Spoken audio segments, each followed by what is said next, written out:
বাবা গো বাবা, অকালে মুখের স্বাদ হারানো কি যে জ্বালা, যার হারায় সেই বোঝে বন্ধুরা।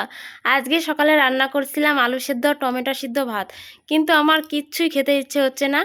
হঠাৎ করে মনে পড়লো ঘরেতে আমার কালো জিরা আছে, তো চটপট করে চলে এলাম একটু কালো জিরা বাটা করব। এখানে কয়েক ক রসুন ছাড়িয়ে নিয়েছি, আর সাথে 5টা শুকনো লঙ্কা দিয়ে দিয়েছি, আর তার সাথে আমার পরিমাণ মতো কালো জিরা দিয়ে দিয়েছি। তো এটা কিন্তু লাল লাল করে ভেজে নিয়েছি। তো এরকম টাইপেরই ভাজাটা হবে। আর এর থেকে বেশি ভাজা করলে কিন্তু আবার তিত করে টাইপের হয়ে যায়, সেটা আবার খাওয়া যায় না। আর এখানে আমি শিলনোড়াটা ভালো করে পরিষ্কার করে ধুয়ে নিলাম। আর বাটার স্বাদ কিন্তু শিলনোড়াতেই আসে। অনেকে আছে মানে মিক্সার, এখন মিক্সারের যুগ চলে এসছে, সবাই মিক্সারেই খায়, কিন্তু মিক্সারে কিন্তু সেই স্বাদটা আসে না যেই স্বাদটা শিলনোড়াতে আসে। আর এখানে আমি পরিমাণ মতো লবণ দিয়ে দিলাম, আর সামান্য একটু হলুদ দিয়ে দিলাম। এতে স্বাদটা কিন্তু আরও বাড়িয়ে দেবে। আর আমার তো বাটার আগের থেকেই জিভে জল চলে এসছে, মনে হচ্ছে আমি আগের থেকেই খেয়ে নিই না বেটে।